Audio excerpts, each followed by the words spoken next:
Flanders, 1915. The morning was wrapped in a thin grey mist. Strangely, the battlefield was too quiet. Inside a muddy trench, Private Thomas Miller sat hunched, his hands trembling. Not from the cold, but from the stories the older soldiers had whispered the night before. The Germans, they said, had unleashed something new, something invisible but deadly. Then, suddenly, along the distant trench line, a greenish-yellow cloud began to appear. It moved low across the ground, slowly, silently, like a living nightmare creeping toward them. The soldiers started shouting, "Gas! Gas!" Some desperately tied cloth over their faces, soaked in urine, the only protection they knew might help. Others weren't fast enough. The first sensation came quickly, a burning in the eyes, a fire spreading down the throat. Thomas began coughing violently. Instinctively, he pulled off his cloth mask. That was his mistake. Within seconds, his lungs felt like they were being crushed from the inside. Tears streamed down his face, his vision blurred. Beside him, Corporal Jenkins, a tough Yorkshire miner before the war, collapsed into the mud. He clawed at his own face, screaming in agony. Blisters began forming wherever the gas touched his skin.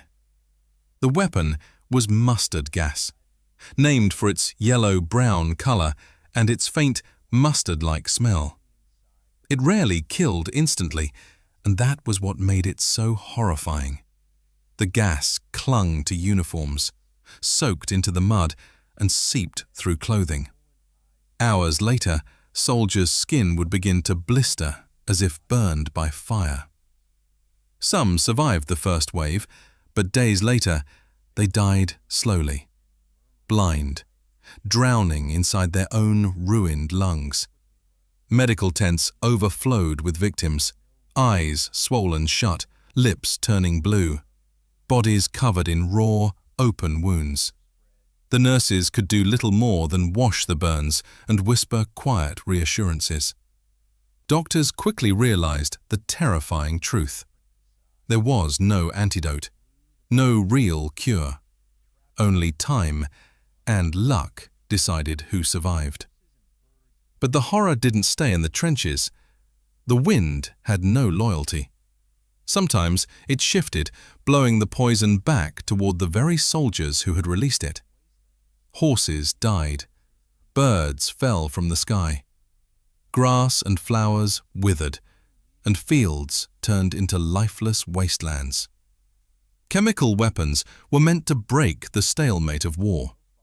Instead, they broke human bodies and minds. The survivors carried more than scars when they returned home, because they had learned a terrifying truth. Death could drift on the wind, silent, invisible, merciless. After the war, the world recoiled in horror. In 1925, the Geneva Protocol was created, a promise to ban chemical weapons forever. Yet the legacy of poison gas still lingers. A grim warning that when science is unleashed in war without humanity, it can destroy everything living. Even today, the old trenches still stretch across parts of Europe. Silent shadows of the past, reminding us just how dark war can become.